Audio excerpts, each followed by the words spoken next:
A debt of new life. France, 1918. Isabel Hartley held the war medal in her palm, her pulse racing. It bore the name Lieutenant Samuel Hayes, a man who had supposedly died in battle. But she hadn't found this medal in an officer's tent.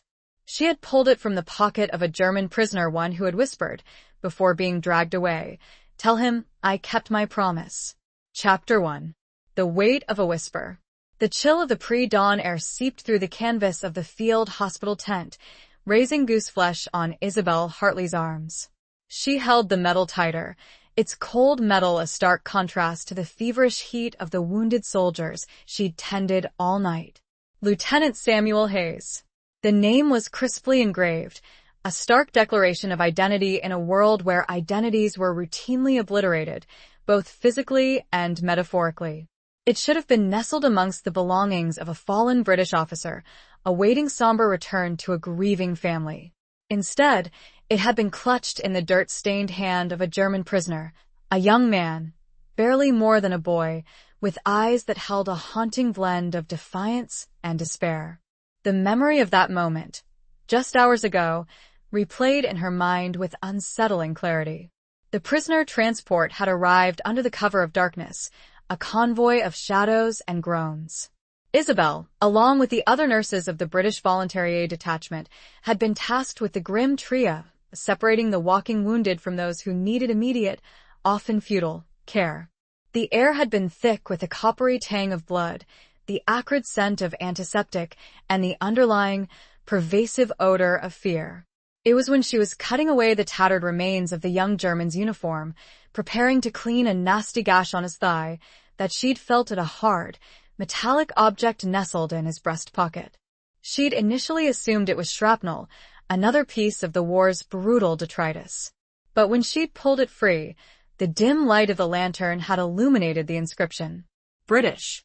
And a name that had already appeared on the casualty lists weeks ago. Lieutenant Samuel Hayes, she'd murmured, her voice barely audible above the cacophony of the tent. The German's head had snapped up, his eyes, surprisingly blue against the grime and exhaustion, locking onto hers. He tried to speak, his voice a rasping cough, but a British sergeant, his face hardened by years of conflict, had intervened. "Don't waste your breath on him, nurse. He's enemy. They'll say anything." But the German had persisted, his gaze unwavering. He'd managed to choke out a few words, his English fractured but understandable. "Tell him I kept my promise."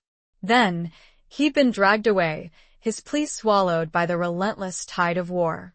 Isabel had slipped the medal into the pocket of her apron, a cold weight against her hip. It felt wrong. Everything about it felt wrong. The official narrative, the one she'd read in the neatly typed casualty report, was that Lieutenant Hayes had died a hero's death, leading a charge against a German machine gun nest. A posthumous Victoria Cross had been mentioned. A glorious, patriotic death. But this suggested something far more complex, something shrouded in secrets and whispered promises. She glanced around the tent. The wounded men, a tapestry of bandaged limbs and haunted faces, were mostly asleep, their bodies exhausted, their spirits perhaps finding temporary refuge in oblivion. The rhythmic rise and fall of their chests, punctuated by the occasional moan or whimper, filled the air. The smells, the sounds, the sheer weight of human suffering, it was all so familiar. Yet tonight, it felt different. The metal in her pocket had shifted the landscape, introducing a crack in the seemingly solid foundation of her war-defined reality.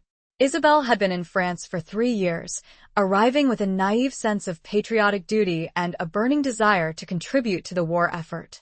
The romantic notions of healing the brave and comforting the dying had quickly been replaced by the grim reality of endless shifts, overflowing wards, and the constant, gnawing fear of losing another patient, another life reduced to a name on a list. She'd learned to compartmentalize, to build walls around her heart, to focus on the immediate task at hand, staunching bleeding, administering morphine, offering a fleeting moment of comfort in a sea of pain. But the German's whisper had breached those walls. It had awakened a curiosity, a sense of unease, that she couldn't ignore. She knew the risks. Fraternizing with the enemy, even questioning the official narrative, could be construed as treason. The military authorities were notoriously unforgiving, and the shadow of suspicion was long and dark.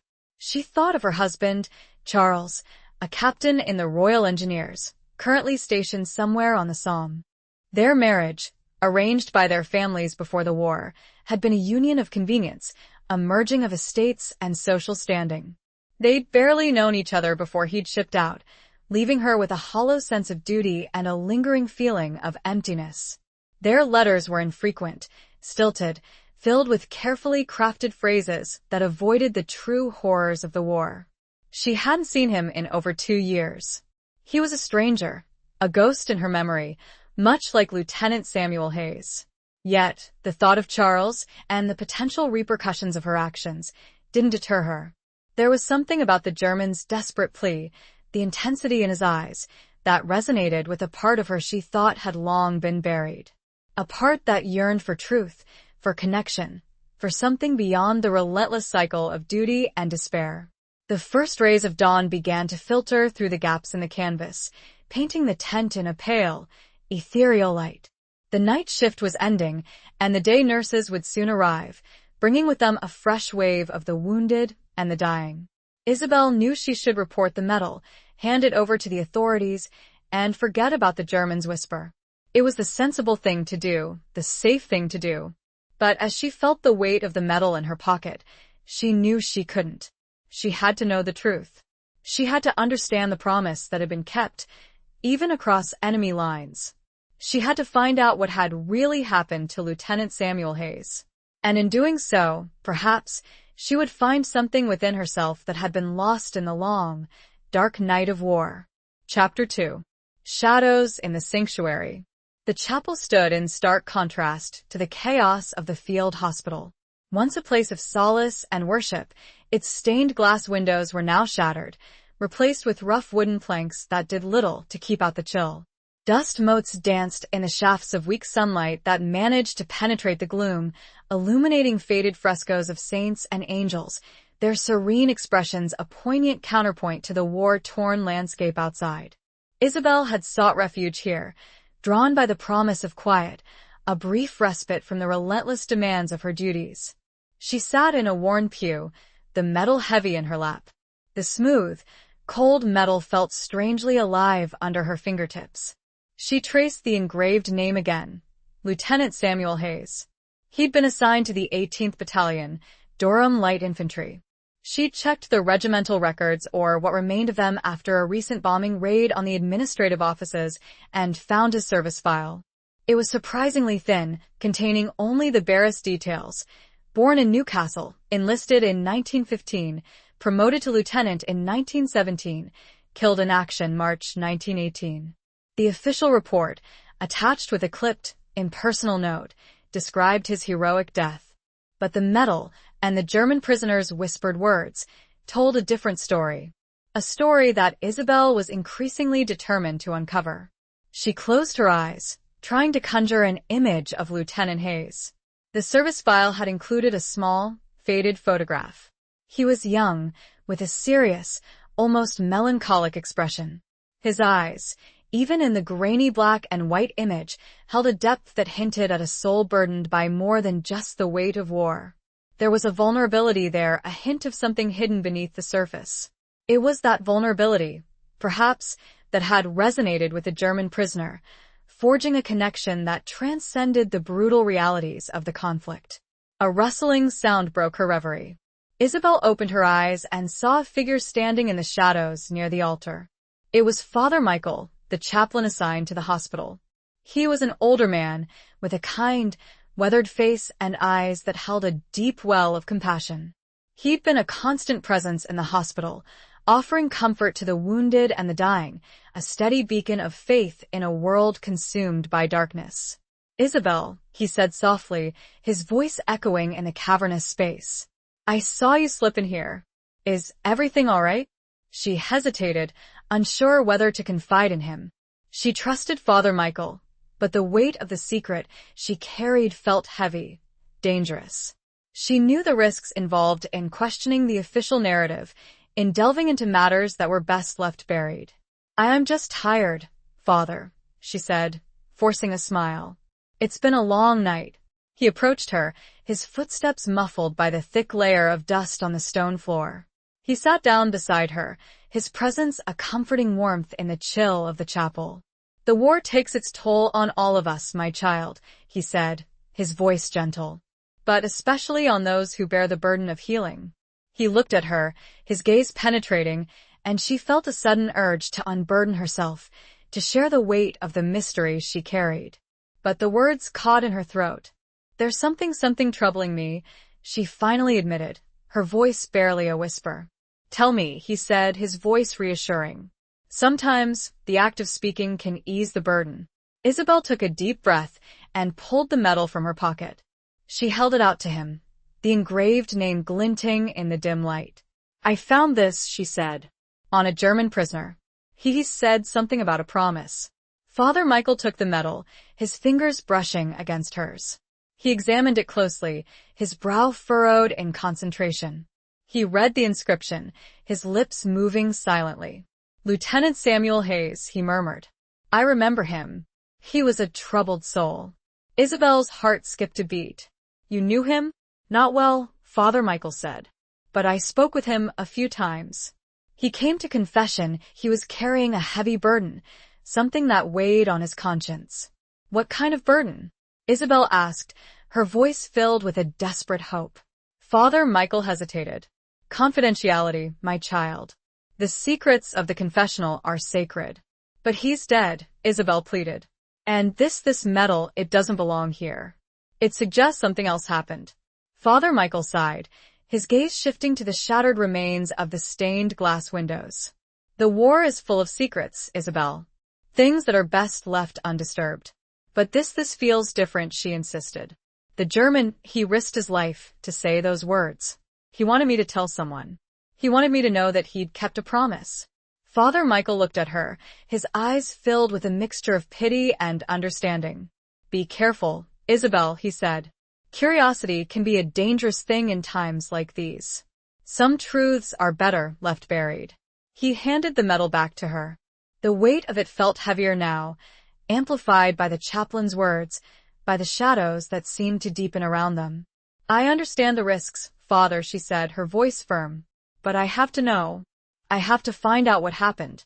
He nodded slowly, his gaze lingering on her face. "Then pray for guidance, my child," he said. "And pray for strength. The path you've chosen, it may lead you into darkness." He stood up, his figure silhouetted against the faint light filtering through the broken windows. He walked towards the altar, leaving Isabel alone with her thoughts, the medal, and the growing sense of unease that settled over her like a shroud. The sanctuary, once a place of peace, now felt like a cage, its shadows whispering secrets she was determined to uncover, no matter the cost. She was alone, and in the vast emptiness, fear began to stir. Chapter 3. The German's Promise.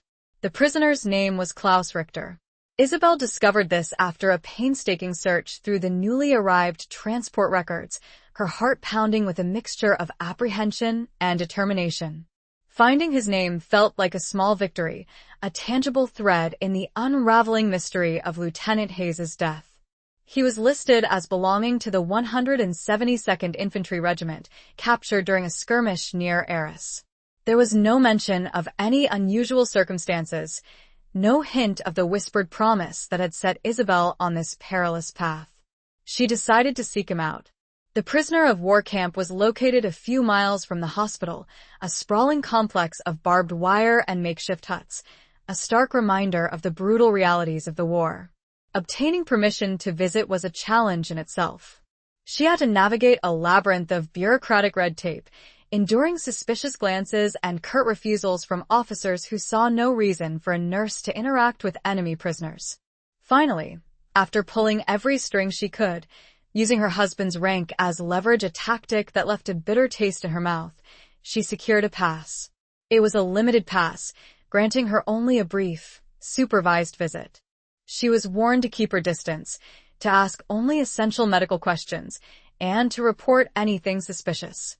The camp was a bleak and desolate place, filled with the stench of unwashed bodies and the pervasive air of hopelessness.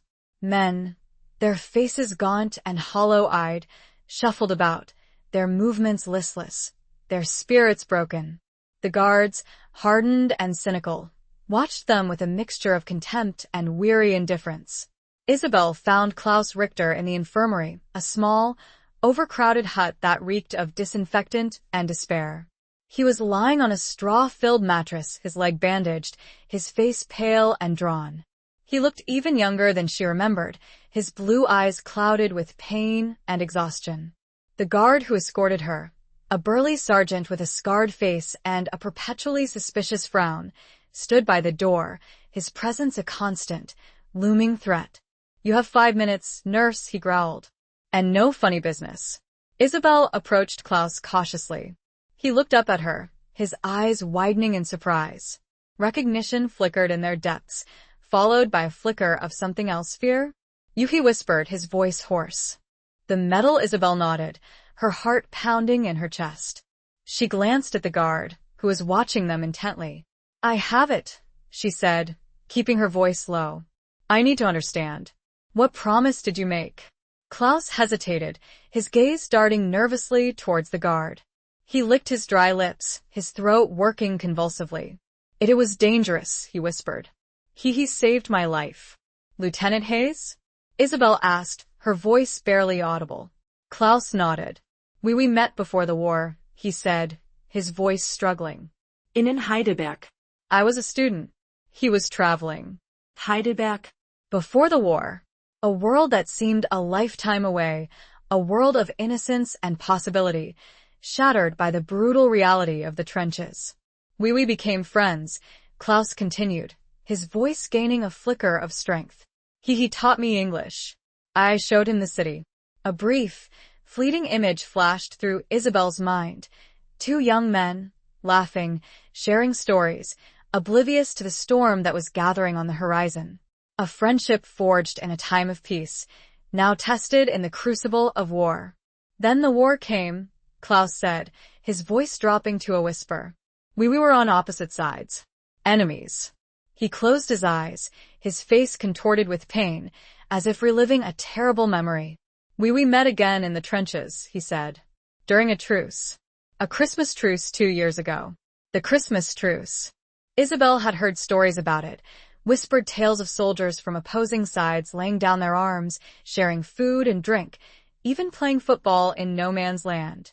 A brief, fragile moment of humanity in the midst of unimaginable brutality. He saw me wounded, Klaus continued. He could have killed me. But he didn't. He helped me. He bandaged my wound. He gave me water. Tears welled up in Klaus's eyes, spilling down his cheeks. He looked up at Isabel, his gaze pleading. He made me promise, if anything happened to him, to tell his family the truth. He was visibly getting weaker. The truth about what? Isabel asked, her voice urgent. Klaus struggled to speak, his breath coming in ragged gasps. He reached out, his hand trembling, and clutched at her sleeve. He was betrayed, he whispered, his voice barely audible. By his own side. The guard, sensing the intensity of the exchange, stepped forward, his hand resting on his holstered pistol. Time's up, nurse, he barked. Get out. Isabel tried to protest, but the guard's grip on her arm was firm, unyielding. He pulled her away, dragging her towards the door. Wait! Klaus cried, his voice desperate. The map, but his words were lost in the clamor of the camp, swallowed by the wind that whipped through the barbed wire. Isabel was forced out of the infirmary, leaving Klaus behind, his secret still half revealed, his promise hanging in the air like a fragile thread. The map. What map? And who had betrayed Lieutenant Samuel Hayes? The questions swirled in her mind, a vortex of confusion and fear. She had a name and half a story that was leading her down a very dark path. Chapter 4. Letters from a Ghost. The regimental archives were a mess. Housed in a bombed-out schoolhouse a few miles behind the front lines, they were a chaotic jumble of files, documents, and personal effects, hastily salvaged from various headquarters and field offices. The air was thick with the smell of dust, damp paper, and decay.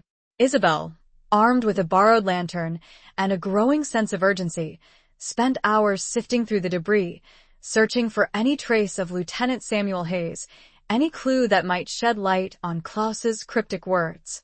She found more of his service records, commendations for bravery, reports on his unit's movements, and a handful of censored letters to his family. The letters were formal, almost impersonal, filled with carefully chosen phrases that conveyed little of the true horrors of the war. He wrote of the weather, of the food, of his fellow officers, but never of the fear, the death, the relentless grind of trench warfare. He spoke of duty, of honor, of his unwavering commitment to king and country. But beneath the surface, Isabel sensed a subtle undercurrent of sadness, a hint of disillusionment. In one letter, written shortly before his death, he mentioned feeling lost in a sea of mud and blood, a phrase that struck her with its raw honesty. It was a glimpse behind the mask of the dutiful officer, a fleeting glimpse of the man beneath. She also found a packet of letters addressed to Lieutenant Hayes. They were all from the same person, a woman named Evelyn Ashworth. The return address was a small village in Northumberland, a place far removed from the carnage of the Western Front. Isabel hesitated, feeling a pang of guilt at the thought of intruding on such personal correspondence. But the need to know, the weight of the unanswered questions, propelled her forward. She carefully opened the first letter, the paper brittle and yellowed with age. Evelyn's handwriting was elegant, flowing, a stark contrast to the cramped, hurried script of the official military documents. Her words were filled with warmth, affection, and a deep, abiding love. "My dearest Samuel," she wrote, "another week has passed, and still no word from you. I pray for your safety every day, every hour. The village feels empty without you. The children miss their games with you. The flowers in the garden are beginning to bloom, but their beauty seems diminished without you here to share it." Isabel felt a lump form in her throat. These were not the letters of a casual acquaintance. This was a love story, a story of two hearts separated by war, clinging to the hope of reunion. She read through the rest of the letters, her heart aching with each word. Evelyn wrote of her daily life, of the local news, of her hopes and fears for the future. She spoke of their shared dreams, of the house they planned to build, of the children they hoped to have. She poured out her heart to him, her words a lifeline across the miles, a testament to the enduring power of love in the face of unimaginable loss. But as the letters progressed, a subtle shift in tone became apparent. Evelyn's anxieties grew, her fears intensified. She wrote of rumors, of whispers of discontent among the soldiers, of growing doubts about the war's purpose. She mentioned a disturbing visit from a military official, a man who asked probing questions about Samuel, about his loyalty, about his beliefs. "He seemed suspicious, Samuel," she wrote. "He kept asking about your German friend, the one you met in Heidelberg. He seemed to think that you might be sympathetic to the enemy." Isabel's heart skipped a beat. Klaus. The German student. The connection that had been forged before the war, now twisted into a weapon of suspicion. The final letter, dated just days before Samuel's death, was filled with a desperate plea. "Please, my love, be careful," Evelyn wrote. "There are shadows gathering around you. I fear for your safety, not just from the enemy, but from those who should be your allies. Trust no one, Samuel. Trust only your heart." The letter ended abruptly, with no farewell, no signature. It was as if Evelyn had been interrupted, her words cut short by some unseen threat. Isabel sat there, stunned, the letters trembling in her hands. Evelyn's words confirmed Klaus's claim. Samuel had been betrayed. But by whom? And why? The map. Klaus had mentioned a map. Could that be the key? A map of what? Troop deployments? Secret fortifications? Or something else entirely? She felt a surge of anger, a burning sense of injustice. Samuel Hayes, a brave and honorable man, had been sacrificed, his life extinguished by the treachery of his own side. And Evelyn, his beloved, had been left with nothing but unanswered questions, and a broken heart. Isabel knew she had to find that map. It was the only way to uncover the truth, to bring justice to Samuel and Evelyn, to fulfill the promise that Klaus had made across enemy lines. But she also knew that she was walking into a dangerous game, a web of deceit and betrayal that could easily consume her. She was a nurse, not a spy. But for Samuel, for Evelyn, and for the German who kept his promise, she would risk everything. The shadows were deepening, and she had no other guiding light. Chapter 5. The line between duty and deceit. The search for the map consumed Isabel. Every spare moment, every stolen hour, was dedicated to unraveling the mystery of Lieutenant Hayes's death.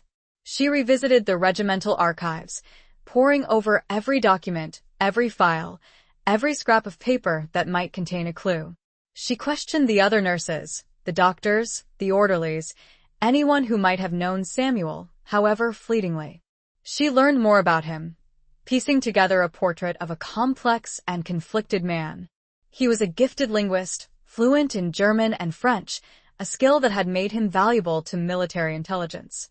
He had been involved in several clandestine operations, crossing enemy lines to gather information, to negotiate with informants, to sabotage enemy infrastructure.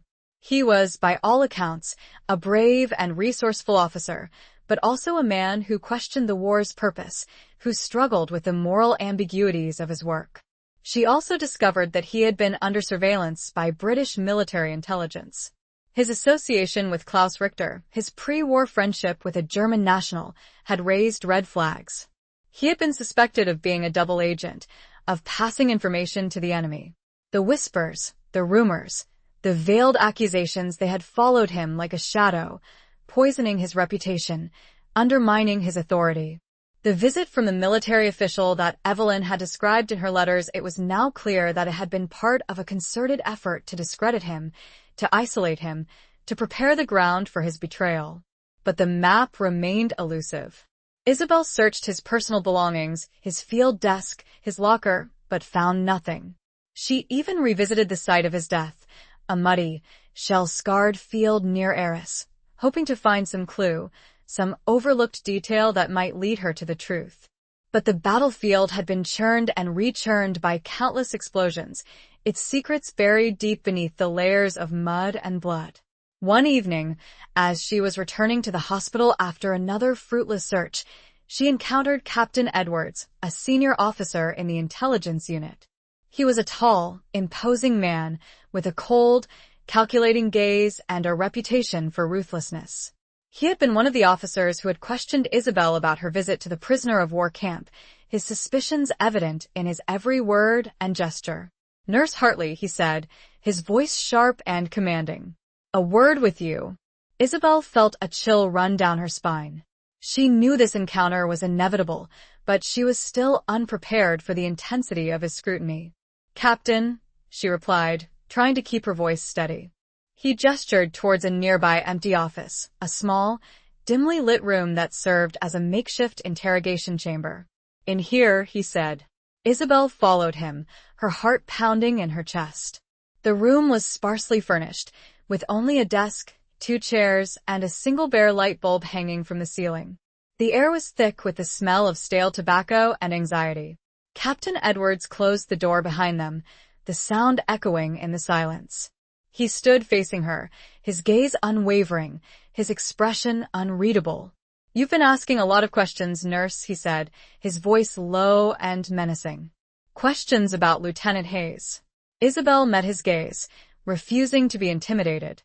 "I'm trying to understand what happened to him," she said. "He was a brave officer. He deserves to be remembered." "He was a traitor," Captain Edwards said, his voice flat and devoid of emotion. "He was passing information to the enemy.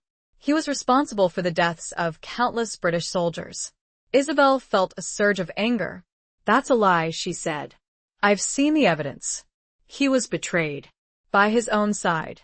Captain Edwards smiled, a cold, humorless smile that sent a shiver down her spine. "You have no evidence, nurse," he said. "Only the ramblings of a German prisoner and the sentimental letters of a grieving woman." "There's a map," Isabel said, her voice trembling slightly. "A map that proves his innocence." Captain Edwards's smile vanished. His eyes narrowed, his gaze hardening. "What map?" he asked, his voice dangerously low. Isabel hesitated. She knew she was walking a tightrope, balancing between revealing too much and revealing too little. I don't know," she said. "But I know it exists. The German prisoner mentioned it." Captain Edwards stepped closer, his face inches from hers.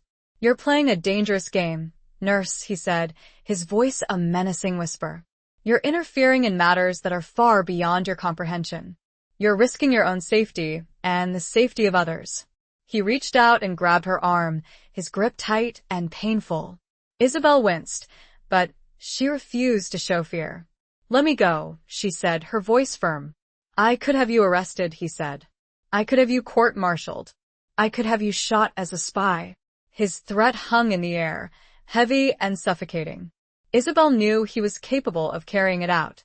She was trapped, caught in a web of deceit and betrayal, with no way out. Duty demanded she stop. Survival demanded she expose. The line between was blurred, and her next breath would decide her fate. Chapter 6. A Dance in the Ruins. The annual Armistice Day Ball, held in the partially restored town hall of a nearby village, was a surreal affair. A desperate attempt to inject a semblance of normalcy into a world consumed by war. It was a gathering of officers, nurses, and local dignitaries, all trying to forget, for a few brief hours, the horrors that surrounded them. The music, provided by a small, weary orchestra, was a mixture of waltzes and foxtrots, the melodies strained and melancholic. The decorations, salvaged from whatever could be found, were a pathetic attempt at festivity, a thin veneer of gaiety masking the underlying despair. Isabel had initially resisted attending. The thought of socializing, of pretending to enjoy herself, while the mystery of Samuel Hayes's death remained unsolved, felt like a betrayal. But Sister Margaret, the head nurse, had insisted. "It's important to maintain morale. Isabel," she'd said, her voice firm but kind. "We all need a respite, a moment to breathe, to remember that we're still human." And so, Isabel found herself standing in a corner of the crowded ballroom, wearing a borrowed dress, a pale blue gown that had seen better days, feeling utterly out of place. The officers, resplendent in their dress uniforms, mingled with the nurses and the local women, their conversations a forced and artificial attempt at cheerfulness. The air was thick with the smell of perfume, sweat, and the underlying scent of fear, a potent cocktail that made Isabel's stomach churn. She was about to retreat to the relative quiet of the makeshift terrace, a section of the building where the roof had collapsed, offering a glimpse of the starry sky, when a voice startled her. Nurse Hartley. It was Captain Edwards. He was standing behind her, his tall figure looming over her, his expression as cold and unreadable as ever. He was in full dress uniform, the medals on his chest gleaming in the dim light. "Captain," she replied, trying to keep her voice steady. He offered her a curt nod. "May I have this dance?" It wasn't a request, it was a command. Isabel hesitated, her instinct screaming at her to refuse. But she knew she couldn't. Refusing a senior officer, especially one as powerful and dangerous as Captain Edwards, would be a grave mistake. It would only confirm his suspicions, solidify his belief that she was hiding something. She forced a smile. "Of course, Captain." He led her onto the dance floor, his hand resting lightly on her waist. The orchestra was playing a slow waltz, the melody haunting and melancholic. They moved in silence, their bodies stiff and awkward, their steps out of sync. "You're still asking questions, I hear," Captain Edwards said, his voice low and menacing. Isabel kept her gaze fixed on his shoulder, avoiding his eyes. "I'm just trying to understand what happened," she said. "Some things are best left unknown, nurse," he said. "Some secrets are too dangerous to uncover." "But innocent men died," she insisted quietly. She felt reckless, she felt empowered. She wasn't sure why. He tightened his grip on her waist, his fingers digging into her flesh. "War is full of casualties, nurse," he said. "Collateral damage. Sacrifices must be made." "But Samuel Hayes wasn't a sacrifice," she said. "He was murdered." He stopped dancing, his body rigid, his gaze locking onto hers. The music swirled around them, the other dancers oblivious to the silent battle taking place in their midst. "You're treading on dangerous ground, nurse," he said, his voice a barely controlled whisper. "You're accusing men of high rank, men of power and influence. You're making enemies you can't afford to make."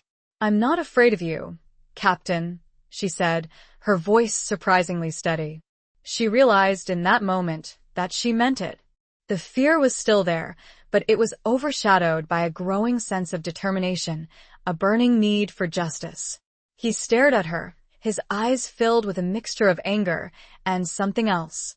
Was it respect? Or perhaps fear? "You should be," he said. "You have no idea what you're dealing with." He released her, his hand dropping from her waist. He turned and walked away, disappearing into the crowd, leaving Isabel standing alone on the dance floor, the music swirling around her, the shadows deepening. She felt a chill run down her spine, but it wasn't from fear. It was from the realization that she was getting closer to the truth, closer to uncovering the conspiracy that had cost Samuel Hayes his life.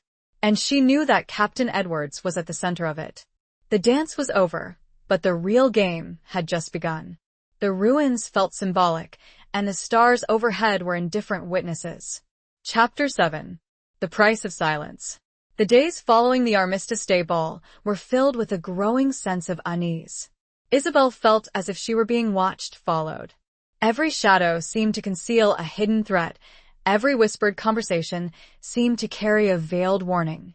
She knew that Captain Edwards was monitoring her movements, waiting for her to make a mistake, to give him an excuse to silence her permanently. She continued her investigation, but with increased caution. She avoided the regimental archives, knowing that they were under surveillance.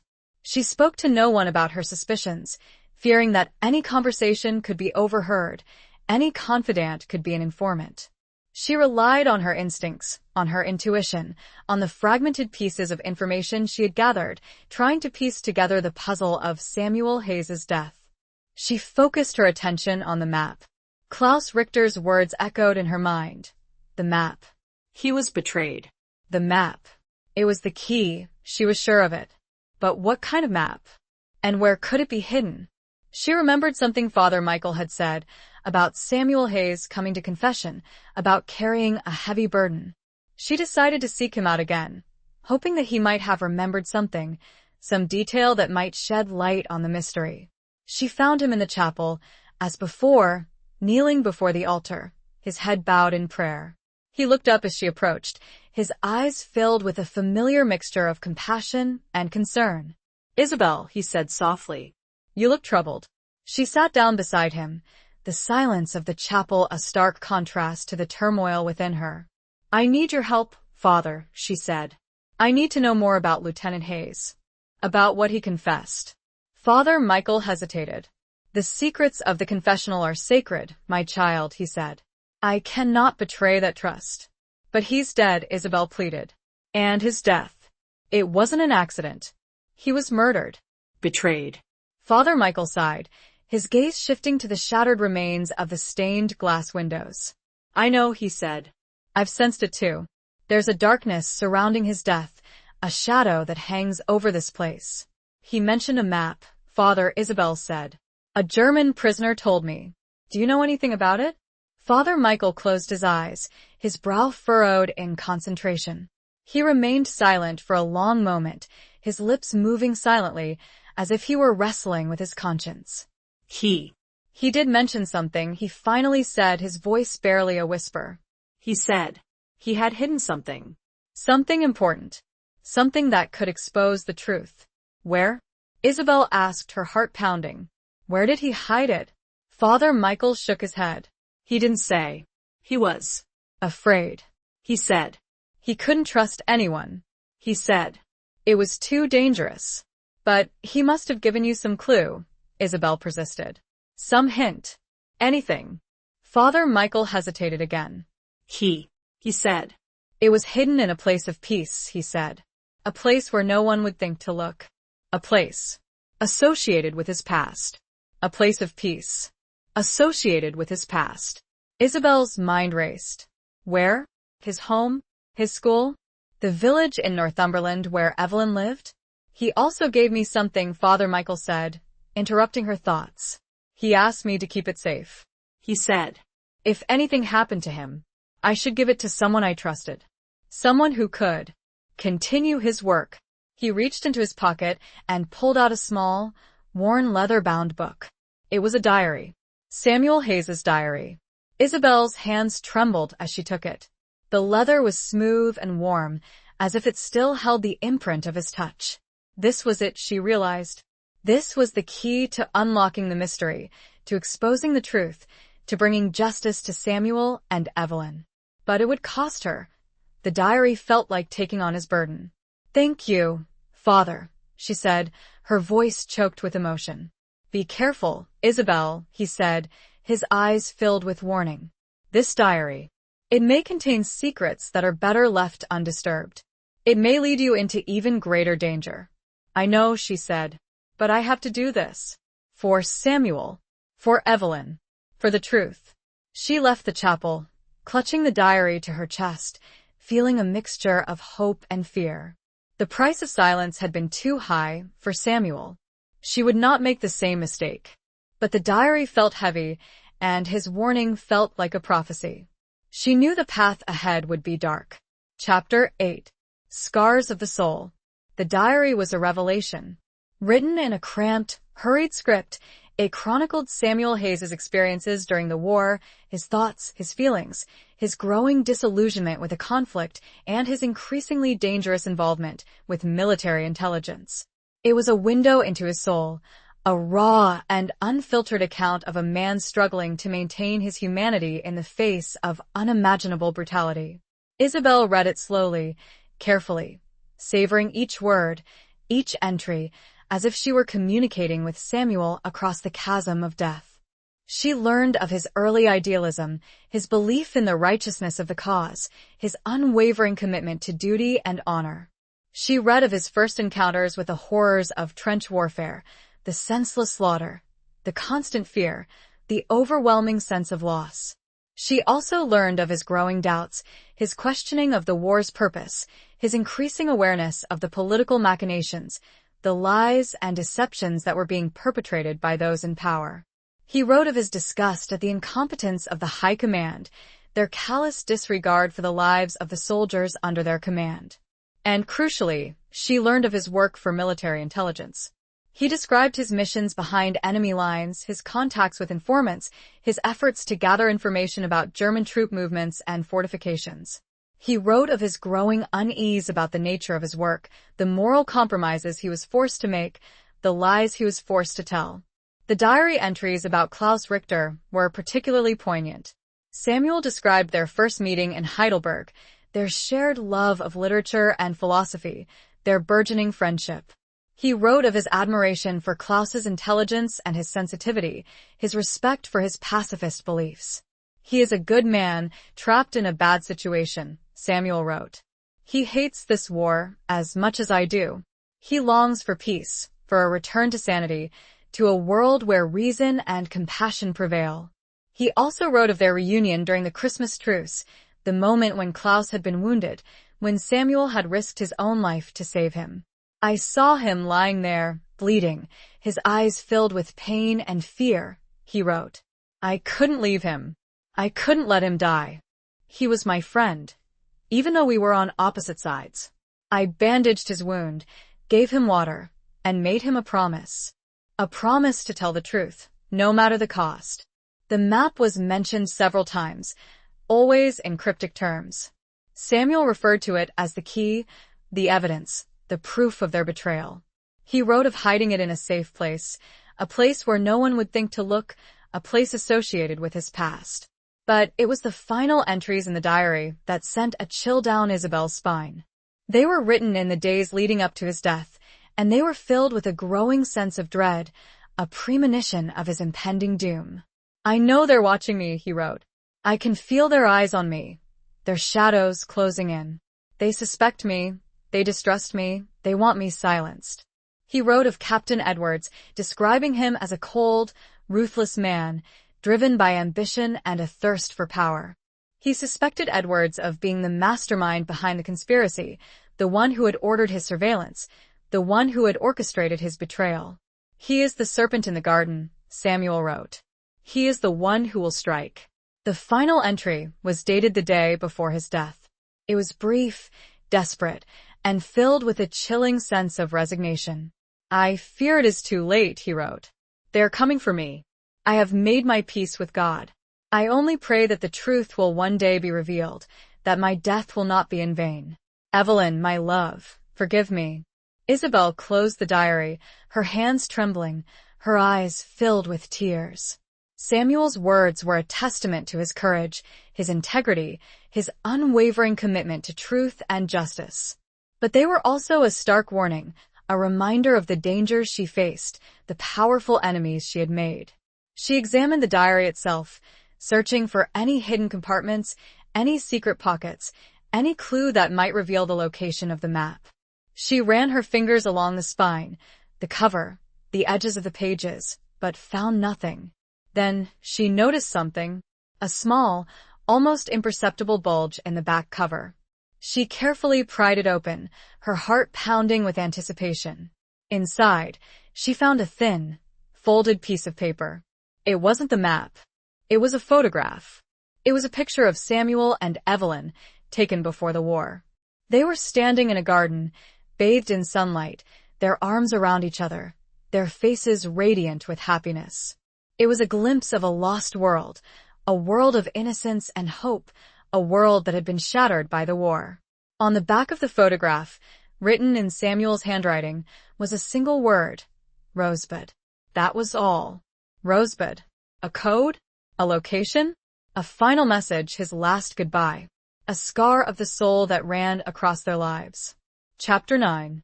Echoes in the Trenches. Rosebud. The word echoed in Isabel's mind, a cryptic clue, a final message from Samuel. She turned it over and over, searching for its meaning, its significance. Was it a place? A person? A code word? She reread the diary, searching for any mention of the word, any hint of its connection to Samuel's life. She found nothing. She examined the photograph again, scrutinizing every detail, every shadow, every nuance, but it offered no further clues. She decided to return to the trenches, to the site of Samuel's death, hoping that the physical location might trigger a memory, spark an insight. She obtained another pass, this time with less difficulty, perhaps because Captain Edwards believed she had given up her investigation, or perhaps because he was simply too busy with other matters. The trenches were as grim and desolate as ever, a labyrinth of mud, barbed wire, and shell craters. The air was thick with the smell of decay, the stench of death, the ever-present reminder of the war's relentless toll. Isabel walked along the muddy duckboards, her boots sinking into the mire, her heart heavy with sadness. She tried to imagine Samuel here, fighting, surviving, enduring the unimaginable horrors of trench warfare. She reached the section of the line where he had been killed, a stretch of churned-up earth that had been the scene of countless battles, countless deaths. There was nothing to distinguish it from any other part of the trench, no marker, no memorial, no sign that a man had died here, his life extinguished by the treachery of his own side. She stood there for a long moment, her gaze sweeping across the desolate landscape, her mind searching for answers. She closed her eyes, trying to conjure an image of Samuel, trying to connect with his spirit, to hear his voice. "Rosebud," she whispered, the word a prayer, a plea. Suddenly, she remembered something. A conversation she'd had with one of the orderlies, a young man who had served with Samuel in the 18th Durham Light Infantry. He'd spoken of Samuel's love of flowers, of his habit of picking wildflowers in no man's land during lulls in the fighting. He'd even mentioned a particular type of rose that Samuel had been fond of, a wild rose with a delicate pink bloom and a sweet, fragrant scent. Could that be it? Rosebud. A type of rose? A place where roses grew? Isabel's heart skipped a beat. She remembered Evelyn's letters, her descriptions of the garden at their home in Northumberland, the flowers that bloomed there, the beauty that Samuel had longed for. She had to go there. She had to see Evelyn, to talk to her, to show her the diary, to share the truth about Samuel's death. She knew it was a long shot, a desperate gamble, but it was the only lead she had. She returned to the hospital, her mind racing, her determination renewed. She would request a leave of absence, claiming a family emergency. She would travel to Northumberland, to the village where Evelyn lived, and she would find the map, no matter the cost. But as she was preparing to leave, she received a summons. Captain Edwards wanted to see her. Immediately, she felt a chill run down her spine. She knew this was it. The confrontation she had been dreading, the moment of truth. She had to be careful, to be smart, to be brave. She was walking into a trap, but she had no choice. She went to his office, her heart pounding in her chest. He was sitting behind his desk, his expression as cold and unreadable as ever. He gestured for her to sit down. "I understand you've been requesting a leave of absence," he said, his voice flat and devoid of emotion. "Yes, Captain," she replied, trying to keep her voice steady. "A family matter." He smiled, a cold, humorless smile. "I don't believe you, nurse," he said. "I think you're still searching for that map. I think you're still trying to uncover the truth about Lieutenant Hayes." "I don't know what you're talking about, Captain," she lied, her voice trembling slightly. He leaned forward, his gaze locking onto hers. "Don't play games with me, nurse," he said, his voice a menacing whisper. "I know you have the diary. I know you've been talking to the German prisoner. I know you're planning to go to Northumberland." Isabel felt a surge of panic. He knew everything. He had been watching her, following her, every step of the way. She was trapped. "I warned you, nurse," he said. "I warned you to stay out of this. But you didn't listen. And now you're going to pay the price." He stood and rounded his desk. His presence was huge, and to her, terrifying. The echoes of the trenches had followed her. Chapter 10. The Unspoken Vow. Isabel braced herself, expecting him to strike her, to arrest her, to carry out his threats. But instead, Captain Edwards did something unexpected. He reached into his pocket and pulled out a small, tarnished silver locket. He opened it, revealing a miniature portrait of a woman. It was Evelyn Ashworth. Isabel stared at the locket, stunned, speechless. The world seemed to tilt on its axis, her understanding of the situation collapsing around her. "You knew her?" she stammered, her voice barely a whisper. Captain Edwards nodded, his expression softening, a flicker of sadness in his eyes. "She was my sister," he said, his voice thick with emotion. Isabel's mind raced, trying to make sense of this revelation. Evelyn's brother, Captain Edwards, the man who had betrayed Samuel, the man who had been hunting her, it was impossible. It couldn't be true. But why?" she asked, her voice trembling. "Why did you betray him? Why did you have him killed?" Captain Edwards closed the locket, his hand trembling slightly. He walked over to the window, his back to Isabel, his gaze fixed on the distant horizon. "It wasn't my choice," he said, his voice low and strained. "I was ordered to do it by my superiors, by men who were more powerful than me, men who were willing to sacrifice anything, anyone, to achieve their goals." He turned back to face her, his eyes filled with a mixture of pain and regret. "Samuel was a good man," he said. "A brave officer. A loyal friend. But he knew too much. He had uncovered a conspiracy, a plot that reached to the highest levels of the military command. A plot to prolong the war, to profit from the bloodshed, to betray the trust of the soldiers who were fighting and dying in the trenches." "The map," Isabel said, her voice barely a whisper. "It was evidence of this conspiracy?" Captain Edwards nodded. "It was a detailed plan, outlining the deliberate sabotage of peace negotiations, the intentional prolonging of hostilities, the manipulation of troop deployments to maximize casualties. It named names, dates, places.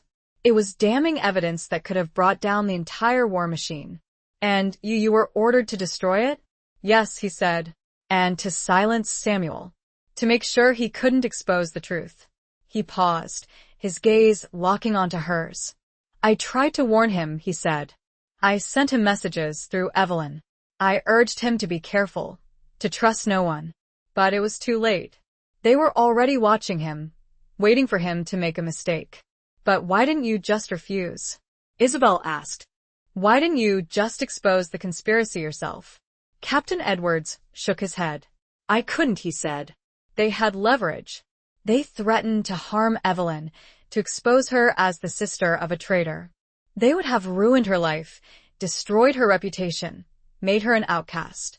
He paused, his voice choked with emotion. I had to protect her, he said. I had to choose between my duty to my country and my love for my sister. I chose my sister. He looked at Isabel, his eyes pleading for understanding. I know I did a terrible thing, he said. I betrayed a good man, a friend. I betrayed my own conscience. I've lived with that guilt, that shame, every day since. He reached into his pocket again and pulled out a small, folded piece of paper. It was the map. Isabel stared at it, her heart pounding in her chest. This was it. The evidence that Samuel had died to protect, the truth that had been buried for so long. Take it, Captain Edwards said, his voice hoarse. Take it and expose them. Expose the conspiracy. Bring justice to Samuel and to all the others who have died needlessly in this war. He handed her the map, his hand trembling. Isabel took it, her own hand shaking. She felt a surge of emotion, a mixture of relief, gratitude, and a profound sense of sadness. An unspoken vow passed between them. She would tell the truth, not for herself, not for him, but for Samuel, Evelyn, and all the war had cost and continued to consume. She would honor the brothers' sacrifice. Thank you, she said, her voice choked with emotion. Captain Edwards nodded, his gaze lingering on her face. There are good men fighting this war on both sides. Klaus, to tell him that I understand. He turned and left the room, leaving her with the map, the truth, and the heavy burden of carrying on Samuel's legacy.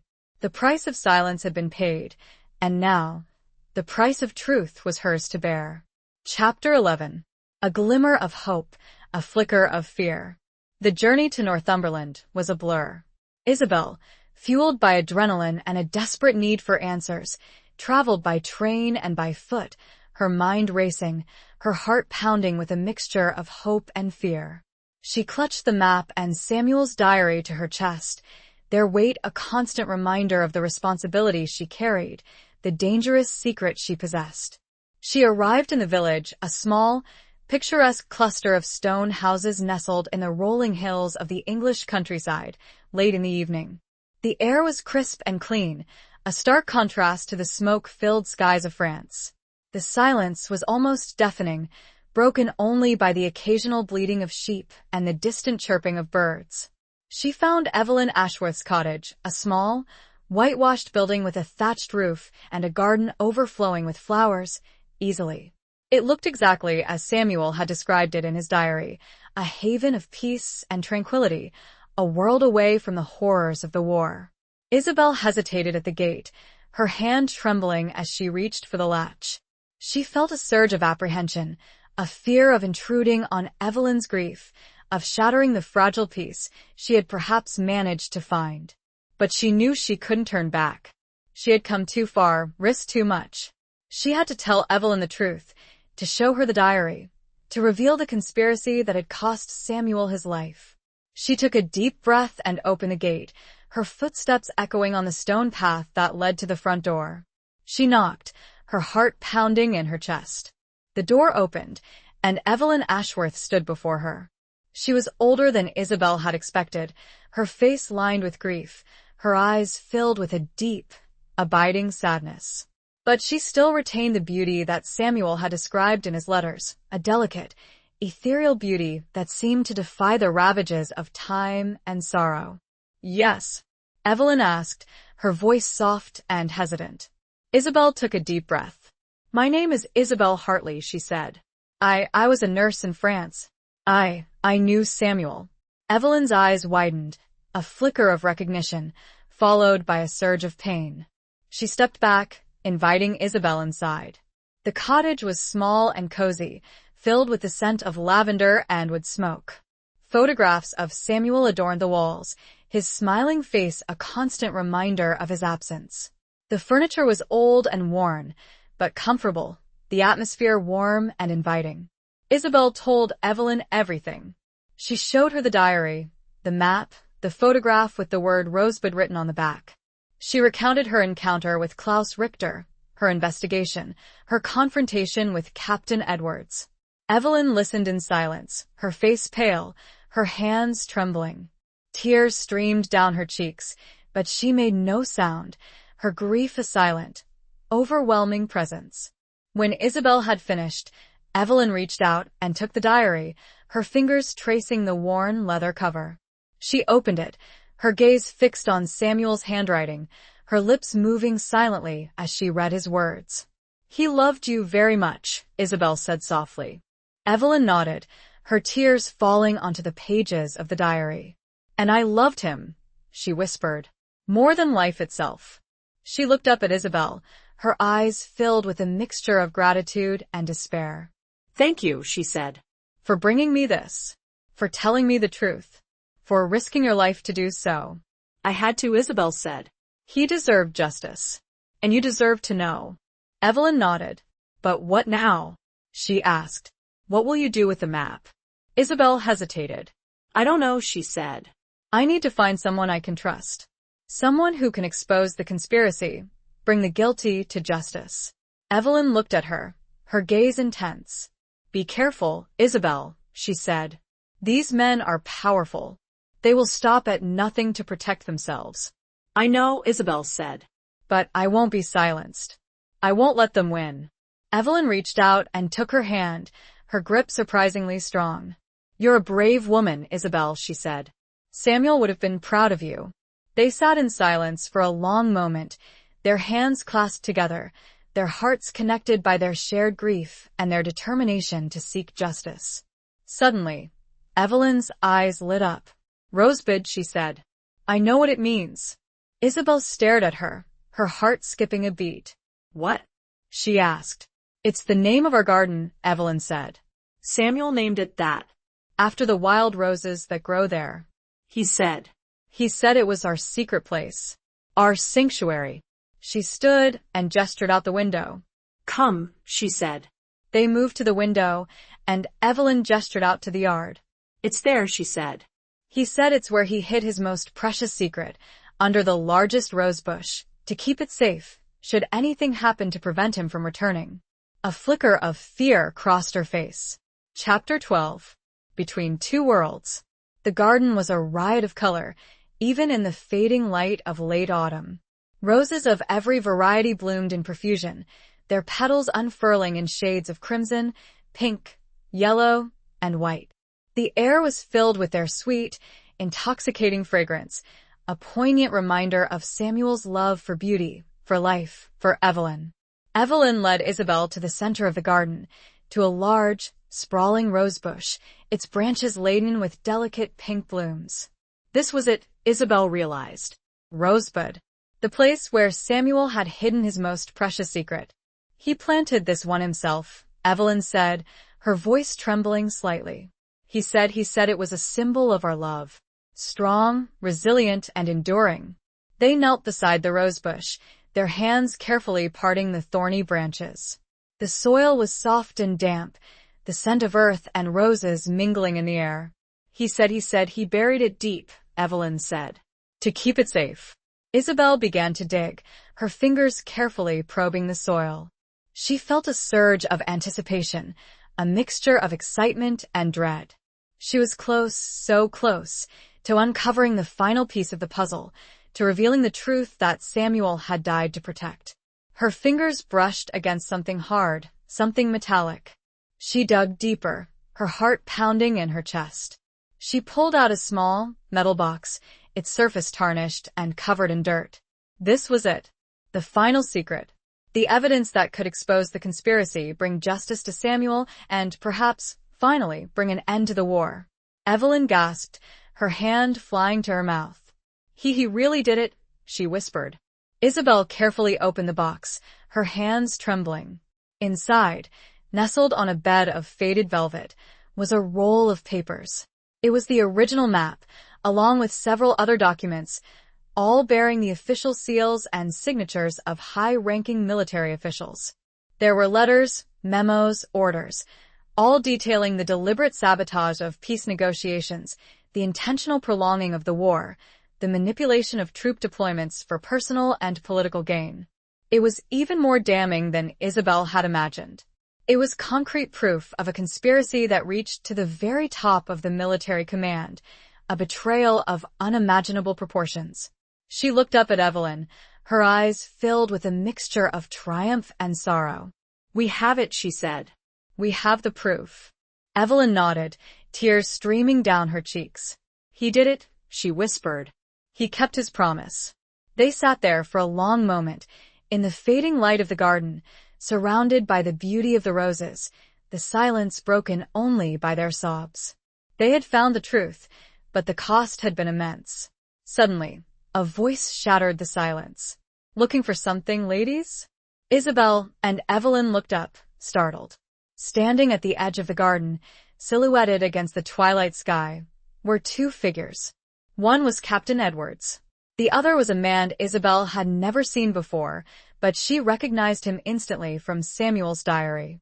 General Sir Alistair Fitzwilliam, the architect of the conspiracy, the man who had ordered Samuel's death. Isabel felt a surge of fear, but it was quickly replaced by a cold, hard determination. She wouldn't let them win. She wouldn't let them silence the truth. "We found it," Isabel said, her voice steady, her gaze locking onto Fitzwilliam's. "We found the evidence. And we're going to expose you." Fitzwilliam smiled, a cold, cruel smile that sent a shiver down Isabel's spine. "I think not, my dear," he said. "You see, you're not going anywhere." He gestured to Captain Edwards, who stepped forward, his hand resting on his holstered pistol. "I'm sorry, Isabel," Edwards said, his voice filled with regret. "But I have my orders." Isabel knew this was it. The end of the line. She was trapped, outnumbered, outgunned. But she wouldn't give up. She wouldn't surrender. She was caught between the world of Samuel's love and the brutal reality of the war. Chapter 13. The Serpent's Kiss. Before Edwards could reach for his weapon, a figure emerged from the shadows of the cottage. It was Klaus Richter. He was dressed in civilian clothes, his face pale and drawn, but his eyes burning with a fierce determination. He held a pistol in his hand, aimed directly at General Fitzwilliam. Isabel stared at him, stunned. How had he gotten here? How had he known? "Don't move," Klaus said, his voice steady, his English surprisingly fluent, though tinged with a heavy German accent. "Or I will shoot." Fitzwilliam and Edwards froze, their expressions a mixture of surprise and anger. "Who are you?" Fitzwilliam demanded, his voice imperious. "I am a friend of Samuel Hayes," Klaus said. "And I am here to see that justice is done." He turned to Isabel. "I followed you," he said. I knew you were in danger. I had to help." He explained, in hurried whispers, how he had escaped from the prisoner of war camp, aided by a sympathetic British soldier who had heard rumors of the conspiracy. He had traveled across France, risking his life to reach Northumberland, to find Isabel, to fulfill the promise he had made to Samuel. "I owed him my life," Klaus said. "And I owed him the truth." Fitzwilliam sneered. "You're a fool," he said to Klaus. "You can't stop us. We are too powerful. We control everything." "Perhaps," Klaus said. "But you don't control this." He gestured with his pistol towards the map and the documents that Isabel held. "The truth will come out. You will be exposed. You will pay for your crimes." Fitzwilliam's face turned red with rage. "Edwards," he barked. "Kill them. Kill them all." Edwards hesitated, his gaze shifting between Fitzwilliam, Isabel, and Klaus. He was caught in a terrible dilemma, torn between his loyalty to his superiors and his conscience, his duty and his love for his sister. "Do it, Edwards," Fitzwilliam screamed. "That's an order." Edwards closed his eyes, his face contorted with pain. He took a deep breath, and then he did the unthinkable. He turned his pistol on Fitzwilliam. "I'm sorry, General," he said, his voice trembling. "But I can't do this anymore. I can't be a part of this conspiracy. I can't betray my sister's memory. I can't betray my own conscience. He fired. The shot echoed in the stillness of the garden, the sound deafening. Fitzwilliam staggered backward, his eyes wide with disbelief, his hand clutching at his chest. He collapsed onto the ground, his body lifeless. Edwards turned to Isabel and Klaus, his face pale, his hands shaking. Get out of here, he said. Take the evidence. Expose them. Bring them to justice. What about you? Isabel asked. Edwards shook his head. I'll stay, he said. I'll face the consequences. I deserve whatever punishment comes my way. He looked at Klaus, a flicker of understanding in his eyes. Tell Samuel I'm sorry, he whispered and saluted Klaus, an odd gesture and clearly a form of communication between soldiers, regardless of uniform. Isabel and Klaus didn't hesitate. They fled the cottage, running through the darkened streets of the village, their hearts pounding in their chests. They knew they were being hunted, that their lives were in danger, but they also knew that they had a chance to expose the truth, to bring justice to Samuel and to all the others who had died needlessly in the war. They had a duty, a responsibility, a promise to keep. The kiss of the serpent, Fitzwilliam's power and threat, had been silenced. But the venom of the conspiracy still remained, and Isabel and Klaus were now the only ones who could administer the antidote. They were running, and they wouldn't stop. Chapter 14. Shattered Reflections. The escape was harrowing. Isabel and Klaus, pursued by military police loyal to the remnants of Fitzwilliam's cabal, fled across the country, moving from safe house to safe house, relying on the help of a clandestine network of anti-war activists, sympathetic soldiers, and ordinary citizens who were sickened by the war's seemingly endless slaughter. They were constantly on the move, sleeping in barns, attics, and abandoned buildings, their nerves frayed, their bodies exhausted. They knew that one wrong step, one moment of carelessness, could lead to their capture, their deaths, and the suppression of the truth they carried. Isabel found herself relying on Klaus more and more. His knowledge of the German language and culture, his familiarity with the landscape, his resourcefulness, proved invaluable. He was no longer just a former enemy prisoner. He was her partner, her protector, her friend. She also discovered a strength within herself that she never knew she possessed. The naive, sheltered woman who had arrived in France 3 years earlier, filled with patriotic fervor and a romanticized view of war, had been replaced by a hardened, determined survivor, willing to risk everything to expose the truth, to bring justice to the fallen. They reached London, a city teeming with life, a stark contrast to the desolate battlefields of France. The city was a whirlwind of activity, a melting pot of cultures and ideologies, a breeding ground for both patriotism and dissent. They sought refuge in a small, hidden printing shop, run by a group of radical journalists who were dedicated to exposing the war's lies and deceptions. The shop was a haven of free speech, a place where truth could be spoken without fear of censorship or reprisal. Isabel and Klaus showed the map and the documents to the journalists, who were stunned by the magnitude of the conspiracy, the sheer scale of the betrayal. They immediately recognized the importance of the evidence, the potential to shatter the public's faith in the war effort, to force the government to negotiate a peace settlement. This is it, the lead journalist, a fiery woman named Eleanor Davies, said. This is the evidence we've been waiting for. This will change everything. They worked tirelessly, day and night, preparing the documents for publication, translating them into multiple languages, arranging for their distribution to newspapers and news agencies around the world.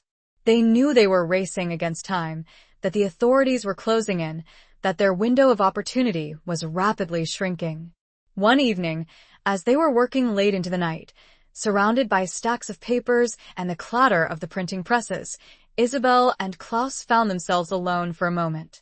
They stood by a window, looking out at the darkened city, the silence between them filled with unspoken emotions. Thank you, Isabel said, her voice soft and hesitant. For everything. For saving my life. For helping me expose the truth. Klaus smiled, a weary but genuine smile. We are in this together, Isabel, he said. We are fighting for the same thing. For peace. For justice. For Samuel. He reached out and took her hand, his touch gentle and reassuring. Isabel felt a surge of warmth, a connection that transcended their different backgrounds, their different nationalities, their different experiences of the war. I never thought I could feel this way, she said, her voice trembling slightly. After everything I've seen, everything I've been through. After Charles Klaus nodded, his gaze understanding. The war changes us, he said. It breaks us. But it can also make us stronger. It can show us what is truly important. He looked at her, his eyes filled with a mixture of admiration and something else. Something deeper.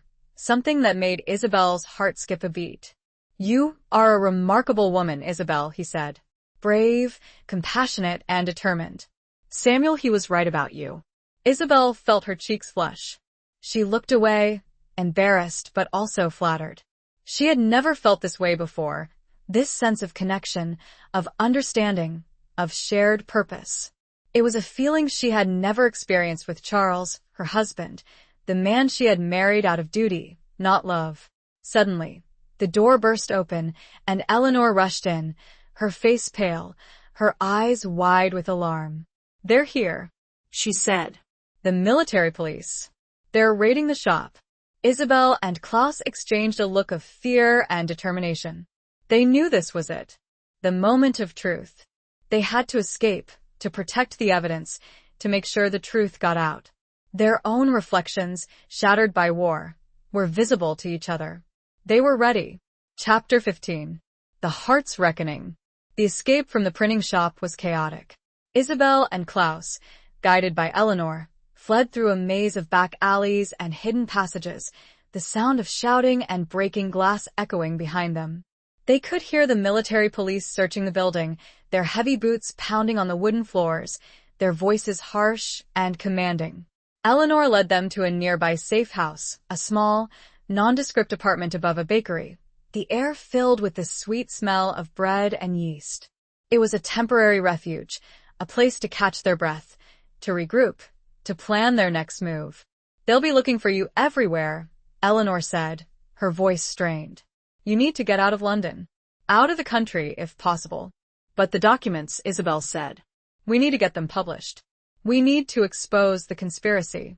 I'll take care of that, Eleanor said. I have contacts. I'll make sure the truth gets out. But you need to be safe. You need to survive. She looked at Klaus. You should go back to Germany, she said. You'll be safer there. Klaus shook his head. I will not leave Isabel, he said. I will stay with her. We will face this together. Isabel looked at him, her heart filled with a mixture of gratitude and something more. Something deeper, something that she was only beginning to understand. But it's too dangerous, she said. You could be killed. I am not afraid, Klaus said. I have faced death before. I would rather die fighting for the truth than live a life of silence. He reached out and took her hand, his touch sending a shiver down her spine. We are bound together, Isabel, he said. By Samuel's memory. By our shared purpose. By something more. Isabel knew he was right. They were bound together by a force stronger than duty, stronger than fear, stronger than the war itself. It was a force that had been growing between them, slowly but surely, a force that had blossomed in the midst of chaos and danger. It was love. She looked into his eyes, and she saw a reflection of her own feelings, a mirror of her own heart. She realized, in that moment, that she loved him too. She loved his courage, his compassion, his unwavering commitment to truth and justice. She loved the way he looked at her, the way he made her feel, the way he had awakened a part of her that she thought had long been dead. I love you, Klaus, she said, her voice trembling slightly. He smiled, a radiant smile that lit up his face. And I love you, Isabel, he said. They embraced, their bodies clinging together, their hearts beating as one. It was a moment of pure, unadulterated joy, a moment of hope and promise in the midst of darkness and despair. But their moment of happiness was short-lived. A sudden pounding on the door shattered the silence, followed by the harsh shouts of the military police. Open up. In the name of the king. They knew they were trapped. There was no escape. This was it. The end of the line. Isabel and Klaus exchanged a look of resignation and defiance. They had come this far. They had faced so much. They wouldn't surrender. They wouldn't be silenced. They held each other tight, their love a shield against the fear, the despair, the overwhelming odds. They were ready to face whatever came next together. Their hearts had reckoned with their feelings. They were at peace. Chapter 16. Beyond the Barricade. As the military police battered down the door, Isabel and Klaus made a split-second decision. They wouldn't be taken without a fight.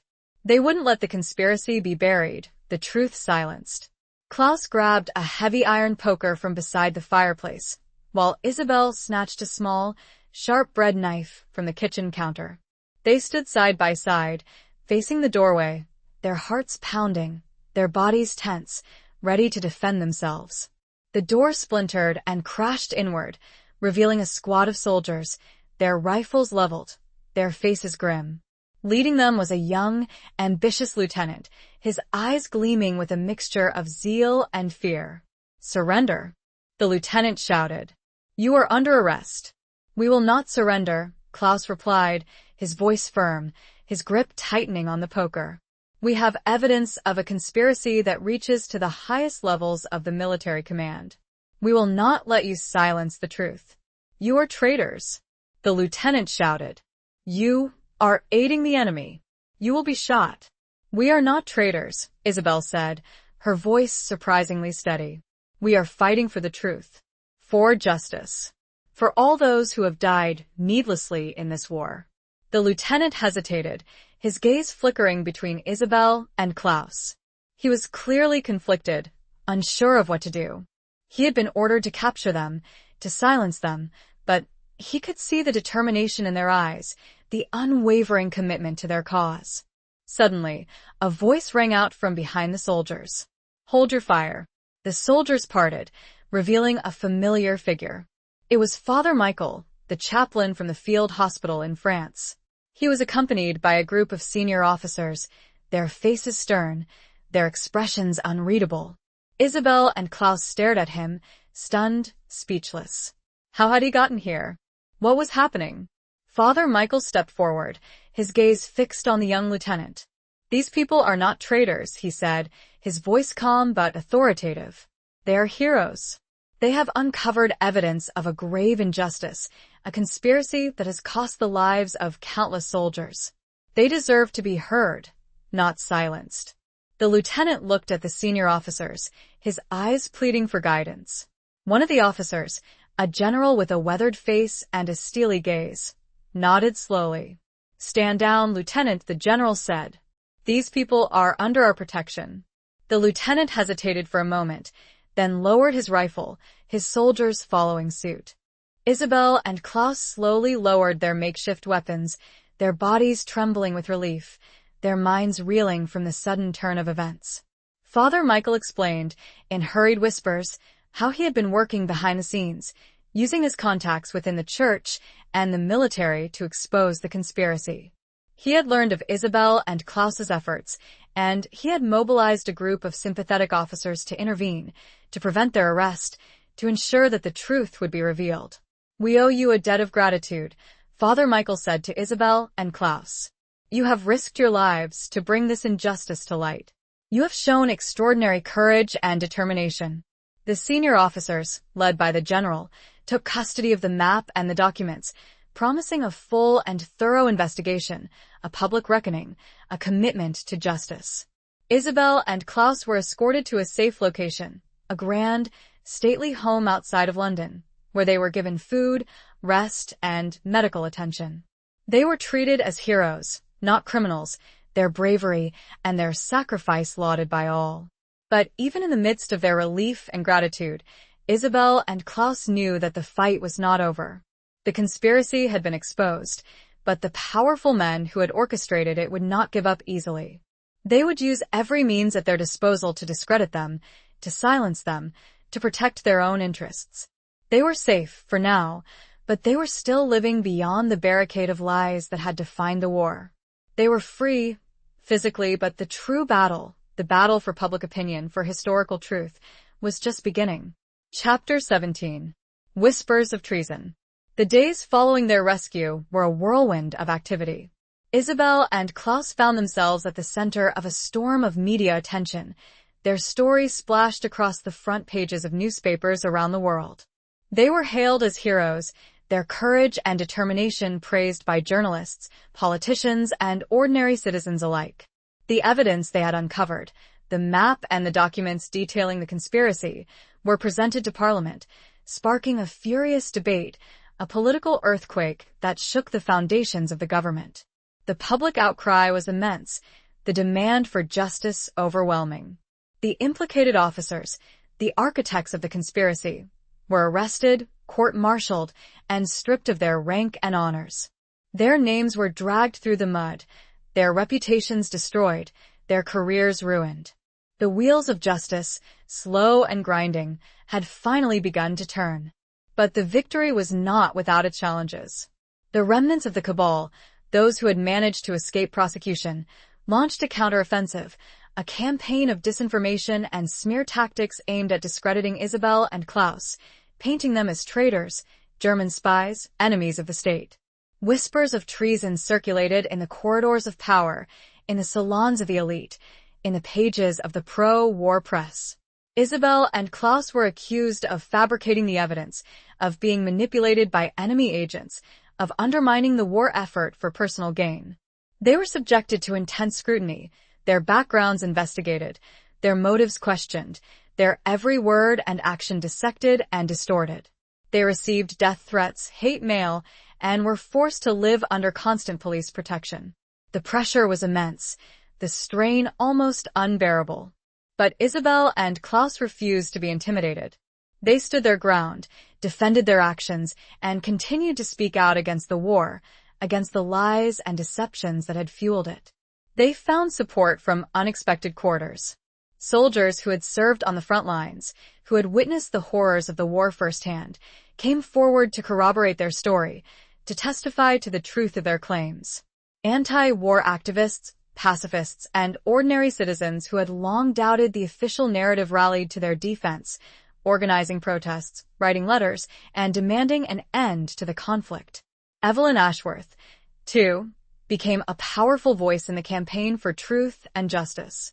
She spoke publicly about Samuel's death, about the conspiracy that had cost him his life, about her own grief and her unwavering belief in his innocence. Her testimony, eloquent and heartfelt, moved the nation, turning the tide of public opinion decisively in Isabel and Klaus's favor. One evening, as Isabel and Klaus were preparing to attend a public rally in support of peace negotiations, they received a visit from Captain Edwards. He was dressed in civilian clothes, his face pale and drawn, his eyes filled with a mixture of shame and remorse. "I came to apologize," he said, his voice barely a whisper. "For everything. For betraying Samuel. For hunting you. For being a part of this terrible conspiracy." Isabel looked at him, her heart filled with a mixture of pity and forgiveness. She knew he had been a victim of circumstances, trapped by his own loyalty and his love for his sister. "You did the right thing in the end," she said. "You saved our lives. You helped expose the truth." Edwards shook his head. "It wasn't enough," he said. "I can never forgive myself for what I did. I can never make amends for the pain I caused."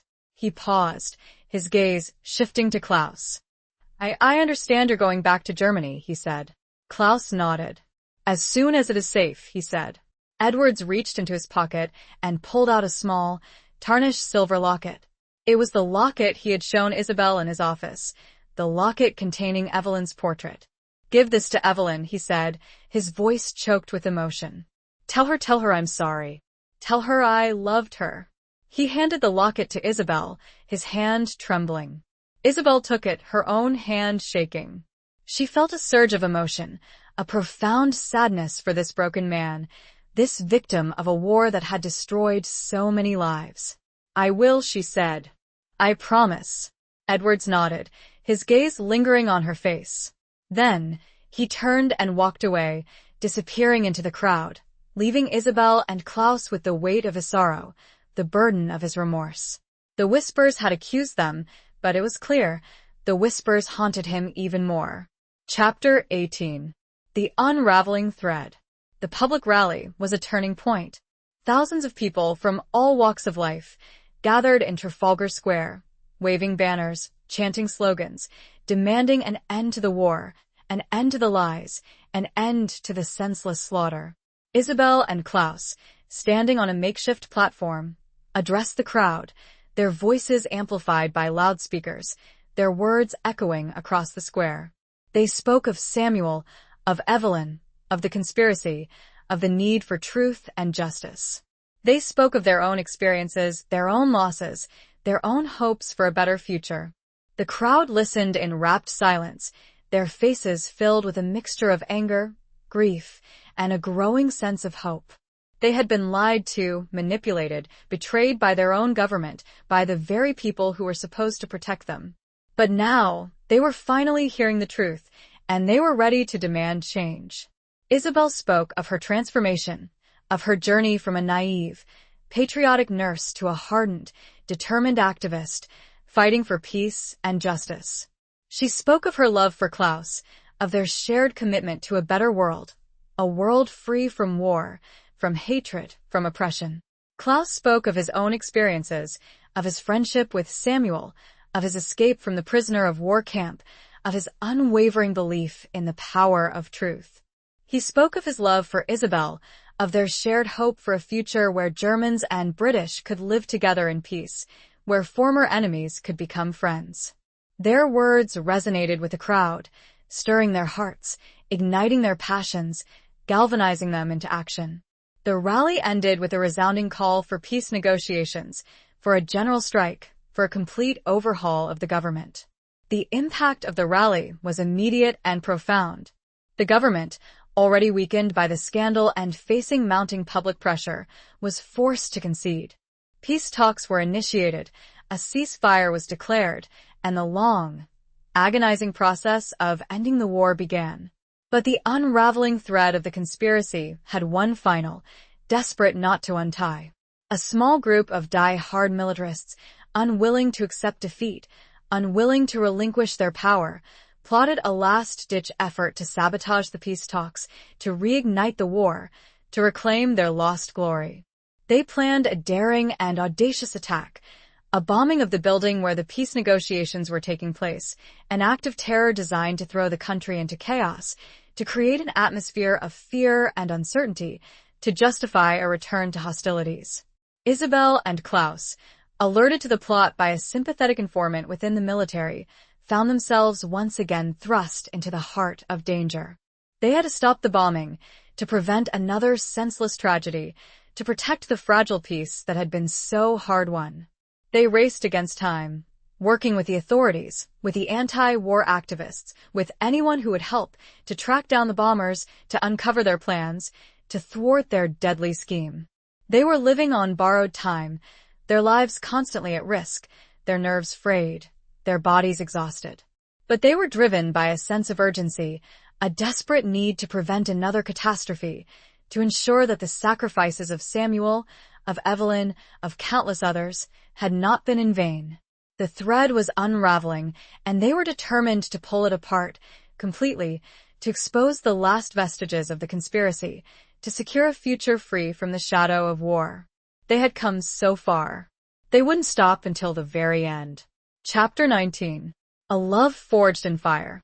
The location of the planned bombing was a grand, historic building in the heart of London, a symbol of British power and prestige. It was heavily guarded, surrounded by a cordon of police and soldiers, its entrances and exits meticulously monitored. Isabel and Klaus, working with a small team of anti-war activists and sympathetic military personnel, devised a daring plan to infiltrate the building, to locate the bomb, and to disarm it before it could detonate. They knew the risks were immense. They were walking into a trap, facing a group of desperate and ruthless men who would stop at nothing to achieve their goals. But they were driven by a sense of duty, a responsibility to protect the fragile peace, to prevent another senseless loss of life. Under cover of darkness, they slipped past the security cordon, using their knowledge of the building's layout, their contacts within the staff, and their sheer audacity to evade detection. They moved silently through the darkened corridors, their hearts pounding in their chests, their senses alert, their every step fraught with danger.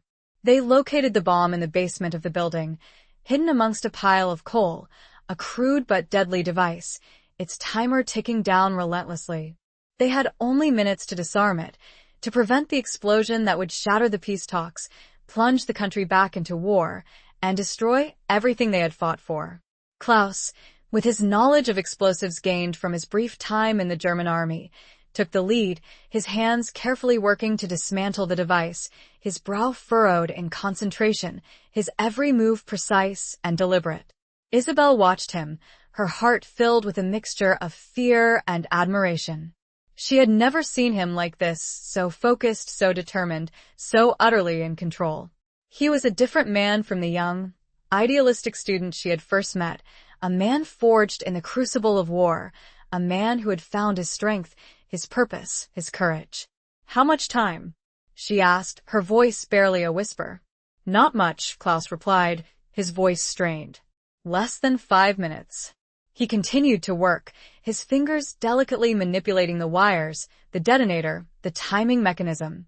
The seconds ticked by, each one an eternity, the tension almost unbearable.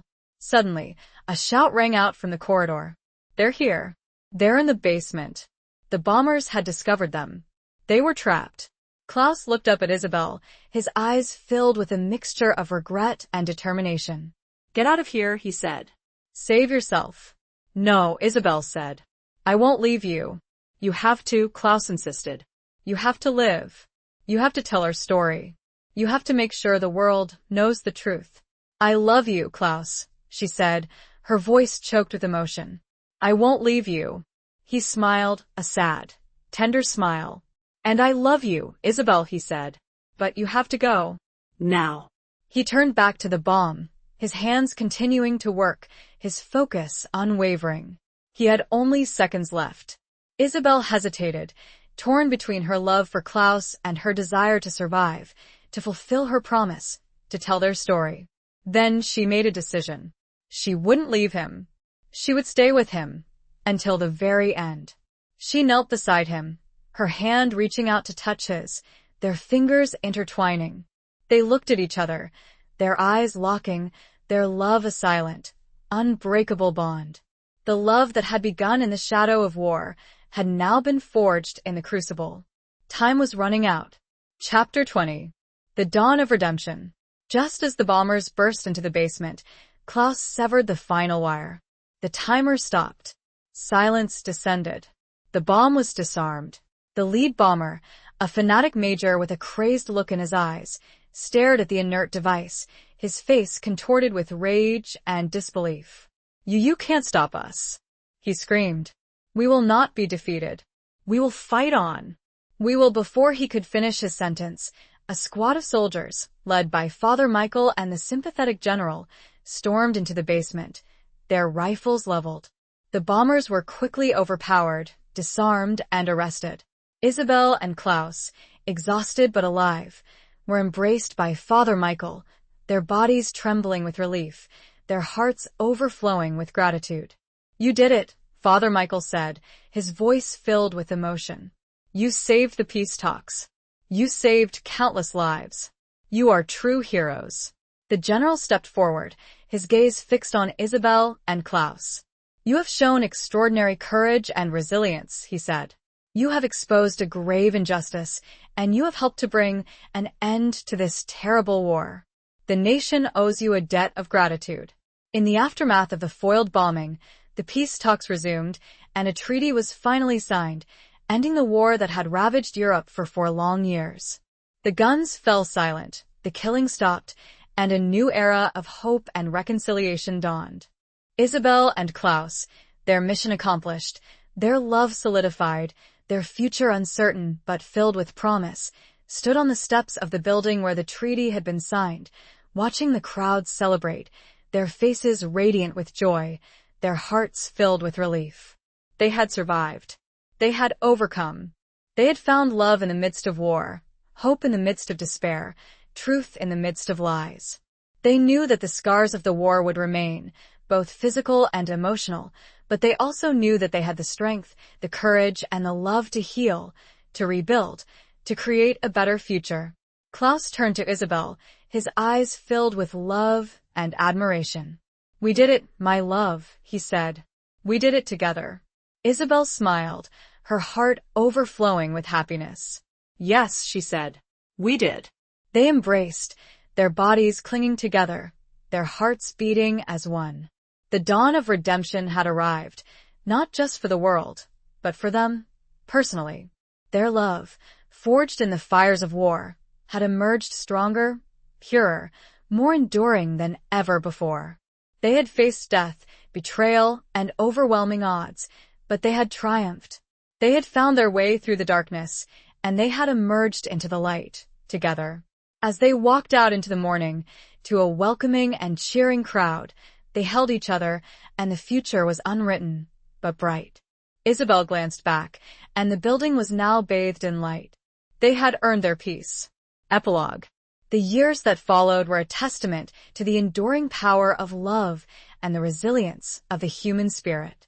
Isabel and Klaus, defying the societal norms and prejudices of the time, built a life together, a life dedicated to peace, to understanding, and to bridging the divides that had separated nations and peoples for so long. They settled in Germany, in the town of Heidelberg, where Klaus had been a student before the war, a place that held both painful and beautiful memories. They returned to the university, Klaus resuming his studies, Isabel finding work as a translator, using her fluency in English, French, and German to facilitate communication and foster understanding between different cultures. They had a family, 2 children, a boy and a girl, whom they named Samuel and Evelyn, in honor of the friends they had lost, the love they had found, and the sacrifices that had been made. They raised their children to be compassionate, tolerant, and to value peace above all else. They often spoke of the war, of the horrors they had witnessed, of the friends they had lost, of the lessons they had learned. They never forgot the past, but they refused to be defined by it. They used their experiences to educate, to inspire, to promote reconciliation and understanding.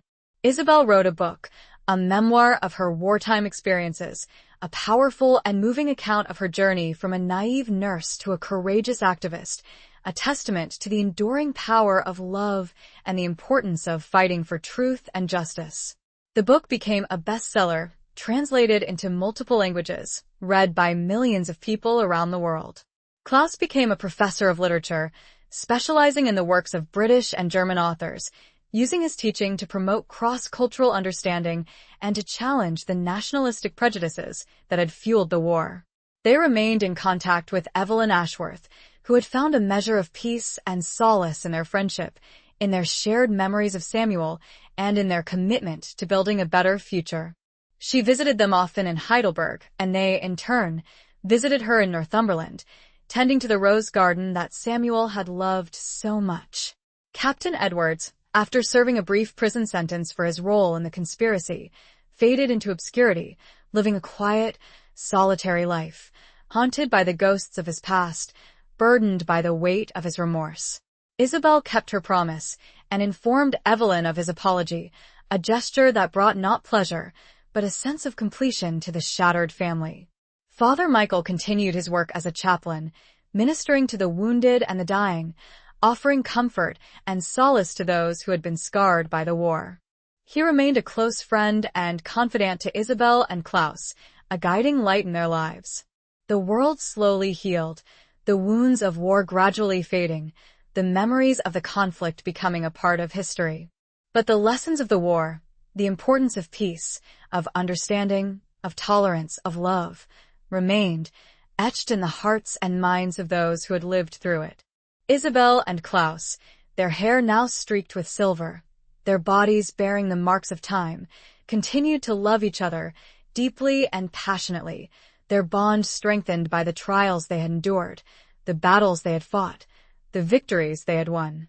One evening, as they sat together in their garden in Heidelberg, surrounded by the fragrant blooms of the roses, watching their grandchildren play, they reflected on their lives, on their journey, on the love that had sustained them through it all. "We were lucky, weren't we?" Isabel said, her voice soft and filled with contentment. Klaus smiled, his eyes twinkling. "Yes, my love," he said. "We were very lucky. We found each other in the midst of darkness, and we created our own light." He took her hand, his touch still sending a shiver down her spine, their love as strong and vibrant as it had been on that fateful day in the basement of the bombed-out building in London, so many years ago. They had lived a life of purpose, a life of meaning, a life of love. And as the sun set over Heidelberg, casting a golden glow over the garden, they knew that their journey, though marked by war and loss, had been a journey worth taking. The scars remained, but they were badges of honor, a love story, forever told.